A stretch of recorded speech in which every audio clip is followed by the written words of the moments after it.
শাকিবের সিনেমায় আইটেম গানে নাচবেন নুসরাত। ২০২৫ সালের ঈদকে সামনে রেখে নির্মাণ হচ্ছে শাকিব খানের বিগ বাজেটের সিনেমা বরবাদ।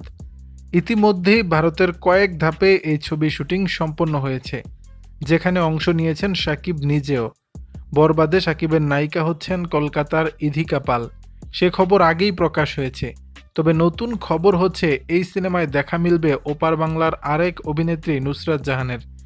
ইতিমধ্যে মুম্বাইতে গানটির শুটিং সম্পন্ন হয়েছে। ভারতীয় একটি ইউটিউব চ্যানেলে ইন্টারভিউ দিতে গিয়ে বিষয়টি জানিয়েছেন নুসরাত নিজেই। অভিনেত্রী বলেন, একটা ভালো গানে পারফর্ম করার অভিজ্ঞতা সবসময় ভালো হয়। সাকিবের সঙ্গে এটা আমার দ্বিতীয় কাজ। এখনই কিছু বলতে চাচ্ছি না, just wait for the song. আমি নিজেও অপেক্ষায় রয়েছি। তবে আমার অভিজ্ঞতা বলছে দর্শক এই কাজটি অবশ্যই পছন্দ করবে। এর আগে সাকিবের সঙ্গে নাকাব ছবিতে অভিনয় করেছিলেন নুসরাত। তবে এবার অভিনয় নয়, আইটেম গানে মঞ্চ মাতাবেন এই অভিনেত্রী।